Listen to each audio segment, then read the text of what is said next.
வேதத்துல யோனா என்கிற மனுஷனை குறித்து நம்ம வாசிக்க முடியும். இந்த யோனாவை குறித்து வாசிப்பீர்களானால் அவனுக்குள்ளே இருக்கிற பிடிவாத குணம் அப்படின்னா ஆண்டவர் நினிவேவுக்கு போக சொல்றாரு. ஆனா அந்த நினிவேவுக்கு நான் போக மாட்டேன் அப்படின்ற ஒரு பிடிவாதம் அவனுக்குள்ள இருந்துச்சு.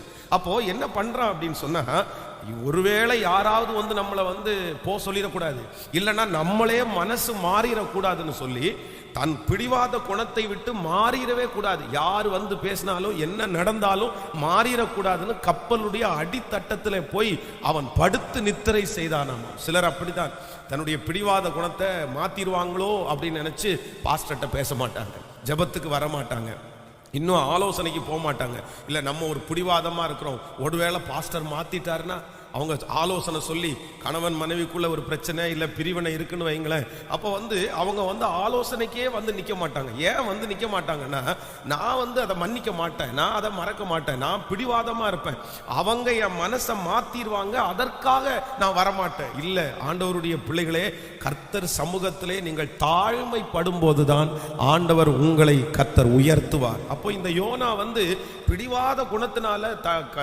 கப்பலுடைய அடித்தட்டத்தில் போய் படுத்து கிடக்கிறான் பாருங்க. ஆனாலும் ஆண்டவர் விடல. எப்படி நீ பிடிவாத குணம் மாற மாட்டியா? சில நேரத்தில் நீங்க ஆண்டவருடைய காரியத்தில் இல்லை கர்த்தருக்கு முன்னாடி முருக அப்படி பிடிச்சிங்கன்னா ஆண்டவர் சொல்றாரு, மிஞ்சும் கோபத்தை அவர் அடக்குவாராம். ஆமேன் சொல்லுங்கள்.